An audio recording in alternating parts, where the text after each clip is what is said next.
Jadi orang takwa itu bukan sekedar sholatnya bagus. Orang takwa itu bukan sekedar puasanya bagus. Boleh jadi Anda yang terjebak dalam kesulitan di pekerjaan. Kenapa ini macet karirnya padahal saya sholat tahajud tiap waktu. Padahal saya baca Quran tiap waktu. Coba cek. Bagaimana Anda mengharapkan kebaikan dari Allah sementara apa yang Allah inginkan tidak Anda kerjakan? يا أيها الذين آمنوا اتقوا الله حق تقاته ولا تموتن إلا وأنتم مسلمون. Setiap pekan sekali kita diingatkan dengan ayat ini. Hei semua orang yang telah menyatakan beriman tanpa kecuali. Karena kata alladzina yang disebutkan sebanyak 1080 kali dalam Al-Quran mencakup semua kalangan tanpa kecuali, besar, kecil, tua, muda, lelaki, perempuan, maka disampaikan sebagai perwakilan dari keluarga. Ar-rijalu qawwamuna 'alan nisa. Para lelaki dipanggil setiap sepekan sekali, mewakili keluarganya, mewakili bagian dari komunitas masyarakatnya, ditanya oleh Allah Subhanahu wa ta'ala setiap sepekan sekali. Hei semua orang yang tengah berkomitmen menyatakan beriman kepada Allah, apakah takwanya sudah benar? Apakah takwanya sudah meningkat? Jangan-jangan di masjid bertakwa, di kantor tidak bertakwa. Jangan-jangan di majlis ilmu bertakwa, di pasar tidak bertakwa. Jangan-jangan di masjidnya bertakwa, tapi di rumah tangganya kurang takwa.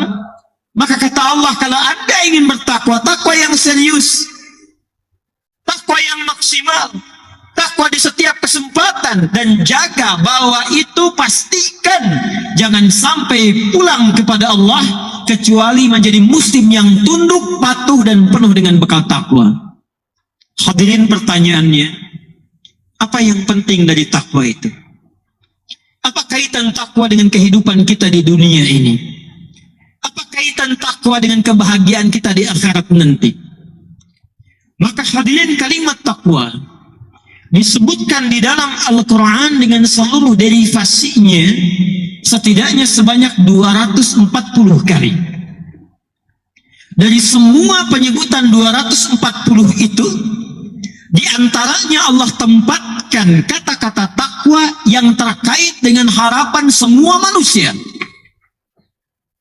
Quran surah ke-65 misalnya, di akhir ayat kedua, di awal ayat ketiga, bahkan disambungkan ke ayat keempatnya. Kita ambil sejenak untuk memberikan visualisasi yang lebih mudah. Semua manusia menginginkan kemudahan dalam aktivitas. Mudah mengerjakan pekerjaan di kantor, mudah merawat kehidupan di rumah tangga, mudah mengatasi berbagai kesulitan dalam kehidupan. Yang paling menarik, untuk mendapatkan semua kemudahan itu, bahkan ada yang menempuh hingga membayar dengan materi yang tidak sedikit. Ada yang ingin menggunakan akses dengan kedudukan, ada yang mencoba menggunakan aksesnya dengan pengetahuan. Tujuannya satu, ingin mencapai kemudahan, kenyamanan dalam berkehidupan. Kedua, ada yang bekerja keras, berangkat gelap, pulang gelap, dan tidak sedikit mengalami kesulitan dalam menempuh itu semua demi mendapatkan tambahan-tambahan pundi-pundi materi rezeki, untuk membangun rumah yang megah itu, untuk mendapatkan kendaraan yang mengantarkan pada kenyamanan berkehidupan itu, penampilan yang menghadirkan kenyamanan dalam beraktivitas itu. Maka tidak sedikit orang menempuh berangkat gelap, pulang gelap, bahkan ada yang bermaksiat untuk mewujudkan itu. Untuk kemudahan, untuk solusi, untuk kenyamanan, ternyata Al-Quran memberikan satu kalimat yang singkat, padat, namun menantang khususnya bagi setiap insan yang beriman. وَمَن يَتَّقِ اللَّهَ يَجْعَل لَّهُ مَخْرَجًا وَيَرْزُقْهُ مِنْ حَيْثُ لَا يَحْتَسِبُ. Bila dilanjutkan ke ayat yang berikutnya, kita akan dapati وَمَن يَتَّقِ اللَّهَ يَجْعَل لَّهُ مِنْ أَمْرِهِ يُسْرًا. Kata Allah وَمَن, dari alladzina pindah ke kalimat man. Alladzina alladzina menghimpun semua tanpa kecuali, man tawaran kepada setiap personalnya. Kalau alladzina, kalimat yang digunakan untuk mengungkapkan satu informasi bersifat umum, tawarannya terbuka, tapi ketika akan dipersonalisasi kepada setiap orangnya, fulan, fulana, fulan, fulana, berubah kalimatnya di bahasa Arab dari alladzina menjadi man.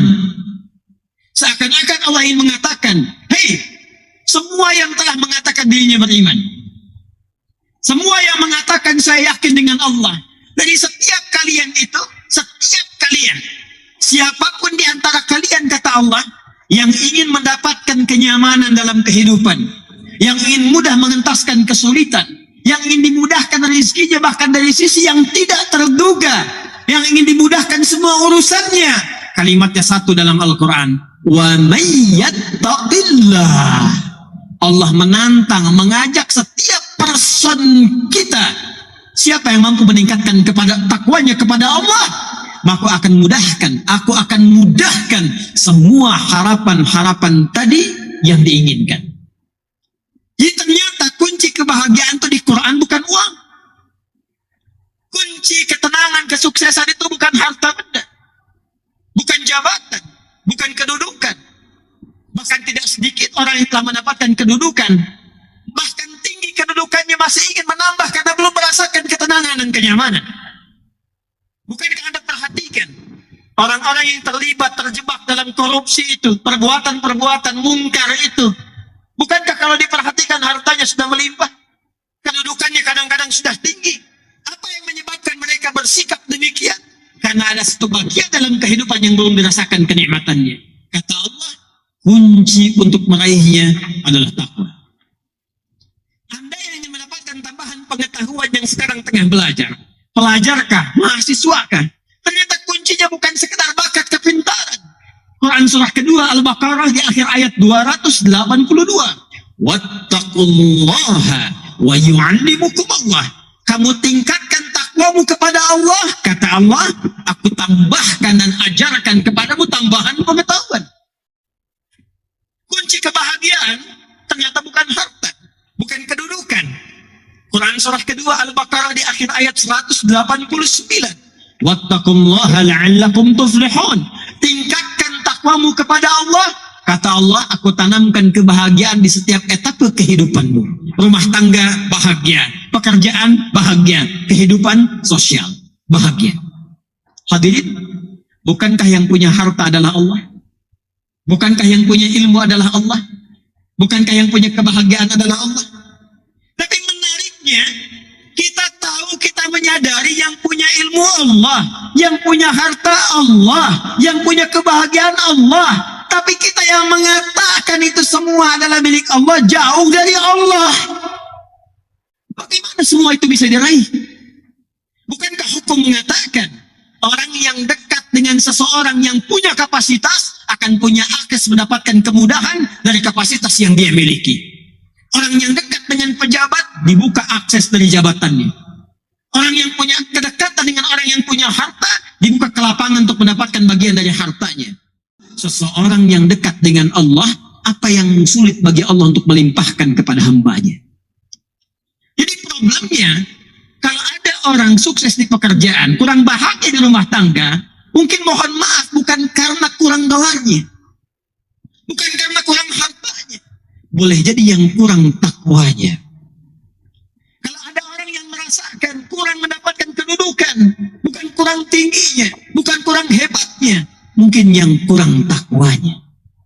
Kalau ada yang merasakan ini utang piutang kenapa belum lunas juga, ini kesulitan kenapa seringkali ada di hadapan, mungkin yang kurang hebat, yang dituntut dari Anda bukan kehebatan ikhtiarnya, bukan ilmunya, bukan tenaganya, barangkali yang kurang takwanya. Itu yang menjadikan Nabi seringkali mengingatkan kepada setiap umatnya dari sejak zaman sahabat ridwanullahu alaihim jami'ah yang diteruskan dengan riwayat sampai ke kita. Tidak sedikit kalimat Nabi yang pertama disampaikan nasihatnya, takwa. Al-Imam An-Nawawi rahimahullah saking pentingnya dengan takwa ini menyantumkan nomor hadis ke-18 dari Al-Arba'innya an Mu'adz bin Jabal wa Jundub bin Junadah radhiyallahu ta'ala anhuma an Nabi sallallahu alaihi wasallam qala ittaqillaha haitsu ma kunta wa atbi' sayyi'atal hasanata tamhuha. Bahkan kata Nabi, kalau Anda ingin jadi orang baik, orang yang hebat, orang yang mudah didambakan di setiap keadaan, bertakwalah kepada Allah. Ketika takwanya meningkat, keburukannya Allah tutupi, kebaikannya nampak. Siapa yang tidak senang dengan orang baik? Kalau dia pejabat, dia akan menjadi pejabat yang baik. Kalau dia hartawan, dia akan menggunakan hartanya pada kebaikan. Kalau dia ilmuwan, dia akan kreasikan ilmunya pada kemaslahatan. Jadi siapapun yang mampu meningkatkan takwa, kata Nabi, Allah akan rubah pribadi itu menjadi pribadi yang lebih baik dan bermaslahat dengan takwanya dalam kehidupan. Jadi problemnya saat ini, apakah setiap kita yang mengaku beriman sampai Jumat ini benar-benar mempraktikkan dan membuktikan keimanan kita untuk meningkatkan takwa kepada Allah Subhanahu wa Ta'ala? Hadirin, bila kita bertanya, ya Allah, bagaimana cara kami meningkatkan takwa kepadamu? Maka secara singkat dibagi oleh Quran cara meningkatkan takwa kepada dua bagian utama. Dan dengan dua inilah kita kenal orang-orang hebat sampai dengan kini. Baik itu orang-orang kaya di masa lalu, Utsman bin Affan radhiyallahu taala anhu, Abdurrahman bin Auf radhiyallahu taala anhu, Tamim ad-Dari, Talha. Siapa yang tidak kenal dengan kehebatan dan kekayaan mereka? Kapan itu terjadi?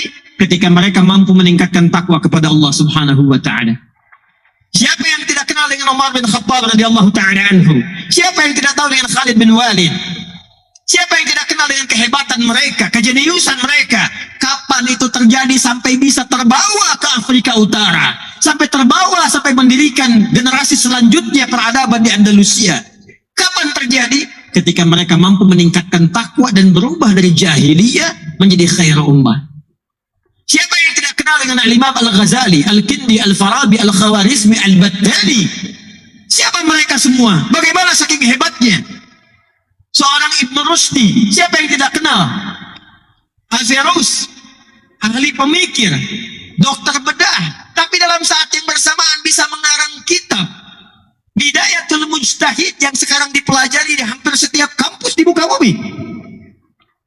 Dari mana mereka mendapatkan itu semua? Meningkatkan takwa. Bagaimana caranya? Al-Quran membagi peningkatan takwa kepada dua bagian.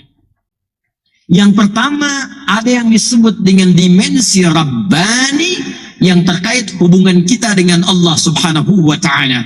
Faqala Ta'ala, Allah berfirman pada dimensi yang pertama ini, Quran surah kedua Al-Baqarah di ayat 2 sampai dengan ayat kelima. Dzalikal kitabu la raiba fihi hudal lil muttaqin. Man humul muttaqin? Fi hadhihi al-ayat. Faqala Ta'ala fil ayat ats-tsalitsah, Allah berfirman di ayat yang ketiga, alladzina yu'minuna bil ghaib wa yuqimuna as-salah. Idzan miftahul taqwa huwal iman fil awal. Kunci takwa pertama iman. Tapi bukan hanya iman yang kita butuhkan. Iman kuncinya, tapi dengan kunci ini bihadzal miftah yang maghibina an naftah babat taqwa. Dengan kunci ini kita harus buka pintu takwanya. Apa itu pintunya? Ma huwa babut? Al-bab huwa al-a'mal as-salihah allati tu'alliquna bi rabbil alamin. Pintunya adalah pintu amal saleh yang menyambungkan kita dengan Allah Subhanahu wa Ta'ala. Faqala Ta'ala wa yuqimuna as-salah. Pertama salat.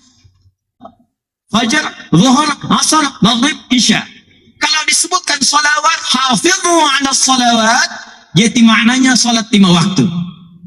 Tapi ketika disebutkan kalimat alladzina yu'minuna bil ghaib wa yuqimuna as-salat, alif, lam, shad, lam, waw, fathah tegak, ta marbata, ini maknanya laisa faqat salawatul mafruḍah, bukan sekedar salat 5 waktu, walakin tashmul aidan as-salawatun nafilah. Tapi termasuk salat sunnahnya. Kalau Anda menginginkan yang lebih, ada orang nggak pengen jadi pejabat, sholatnya 5 waktu. Anda pengen minta jabatan, masa sholat 5 waktu juga? Ada orang nggak pengen kaya, sholat 5 waktu, mukmin dia. Anda pengen lebih hartanya, masa sholat 5 waktu juga? Zid, tambahkan. Kun anta ma'allah subhanahu wa ta'ala. Jadilah anda bangun hubungan dengan Allah subhanahu wa ta'ala, tingkatkan ketakwaan anda, tingkatkan amal soleh kita. Idzan al-bu'd al-awwal fima yata'allaq yani bima'na at-taqwa al-awwal wa bu'd rabbani alladhi yatamathal fi a'malis salihah. Yang pertama adalah maknanya tingkatkan amal saleh. Tingkatkan siyamnya. زد من الفريضة الصيام ليس فقط في رمضان. زد بالسنة في الخميس. زد بالسنة في الاثنين. Tambahkan puasa Senin, tambahkan puasa Kamis, karena Anda pengen minta lebih. Yang IPK-nya 2,7, IPK-nya 3, cukup dengan belajar, selesai. Sholat 5 waktu, Anda pengen lebih, tambah ilmu. Wattaqullaha wa yu'allimukumullah. Dekati Allah, bangun tahajud, tunaikan puasa, tingkatkan bacaan Quran. Jangan-jangan selama ini yang mencegah kita mendapatkan kebaikan bukan karena kurang hebat, tapi kurang sholatnya, kurang bacaan Qurannya, kurang sedekahnya, dan kurang hubungan baiknya dengan Allah subhanahu wa ta'ala. Jangan-jangan Anda yang sukses, anaknya yang bermasalah.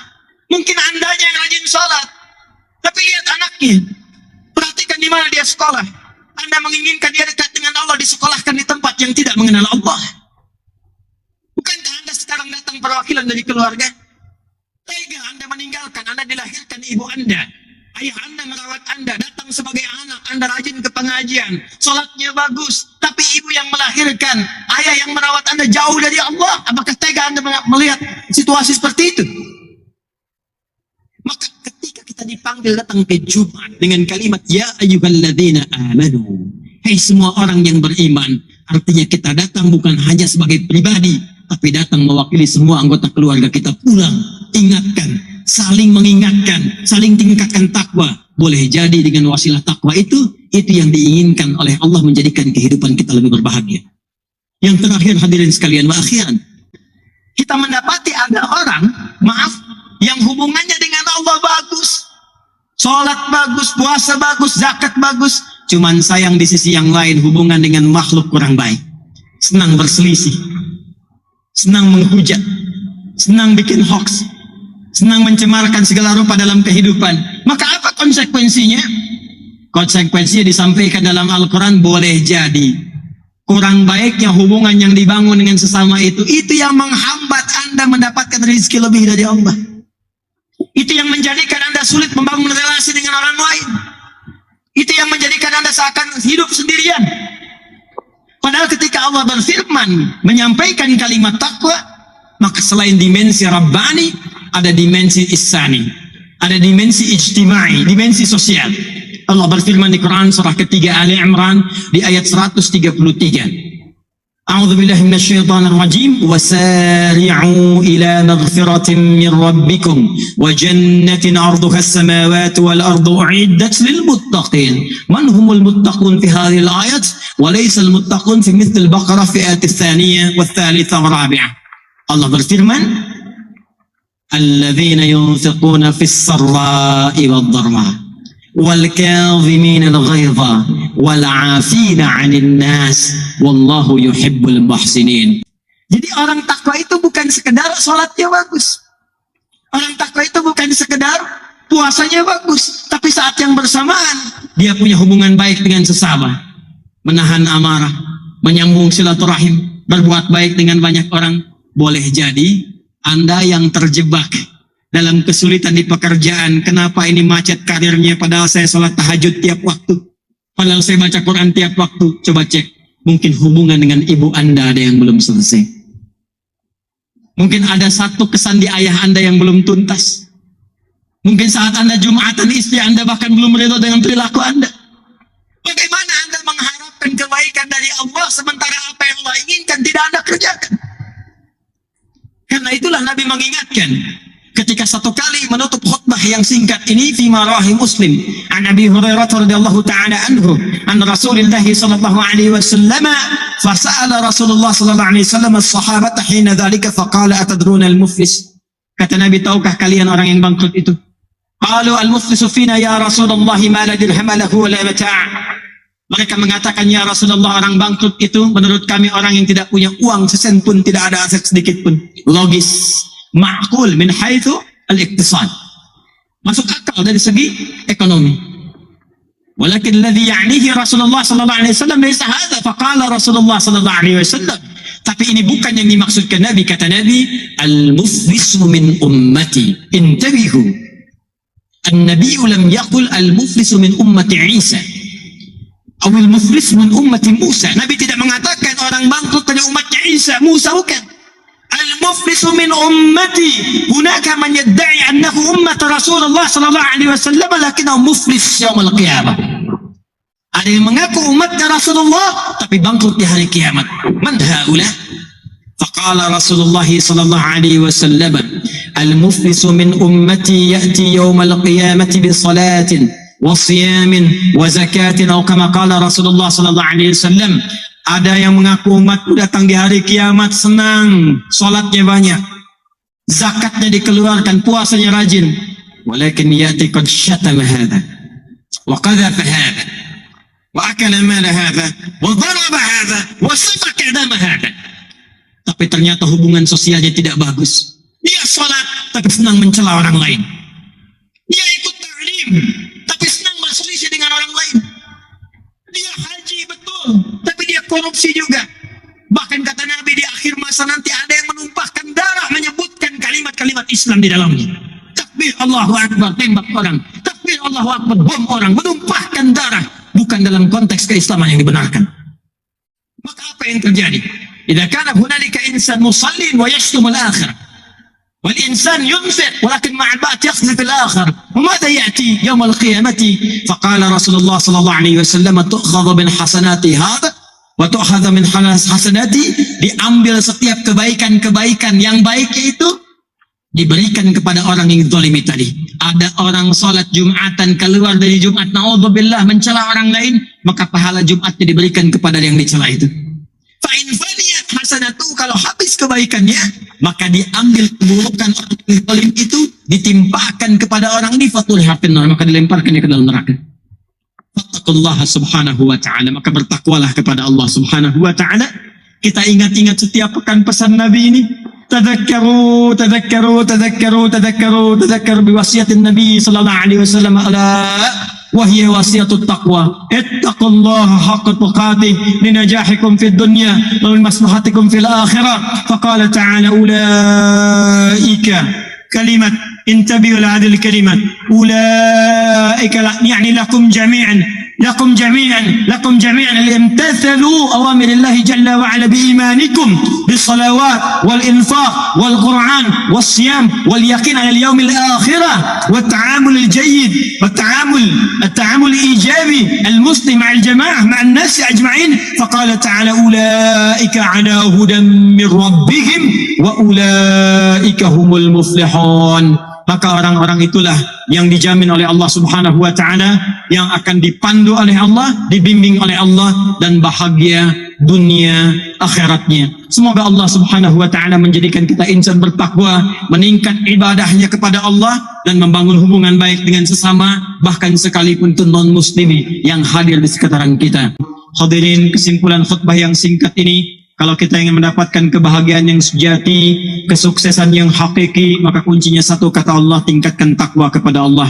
Maka sepulang Jumatan ini, mari renungi diri kita, pulang ke rumah masing-masing, lihat anak-anak kita, istri-istri kita, maka kompaklah untuk mendekat kepada Allah subhanahu wa ta'ala. Segera bertobat, dan mudah-mudahan dengan tobat itu Allah memaafkan semua kekhilafan kita, dan membuka lembaran baru kehidupan lebih baik dalam kehidupan kita. Pulang dari sini, lihat sekitaran kita, dengan tetangga, dengan orang tua, dengan siapapun, bahkan itu mungkin non-muslim kawan-kawan tetangga kita. Jika ada hubungan yang kurang baik, selesaikan, tuntaskan, sehingga dengan itu kita diakui sebagai umat Rasulullah sallallahu alaihi wasallam yang terbaik, sampai berpulang kepada Allah subhanahu wa ta'ala. Ya Allah, jika ada pendosa di sini, mohon ampuni ya Allah. Jangan biarkan ada pendosa keluar dari masjid ini kecuali Engkau ampuni segala dosa-dosanya. Jika ada pelaku maksiat di tempat ini, sentuh hatinya untuk bertobat ya Allah. Jangan Kau wafatkan dia saat ini dalam keadaan dia sedang bermaksiat ya Allah, apapun jabatan dalam kehidupannya. Ya Allah, mohon jadikan sisa hidup kami lebih baik, dan bila pun kami mesti wafat di hari ini, mohon wafatkan kami dalam keadaan husnul khatimah ya Arhamar Rahimin. وصلى الله على سيدنا محمد وعلى آله وصحبه أجمعين وآخر دعوانا سبحانك اللهم وبحمدك نشهد أن لا إله إلا أنت نستغفرك ونتوب إليك نستغفرك ونتوب إليك وآخر دعوانا أن الحمد لله رب العالمين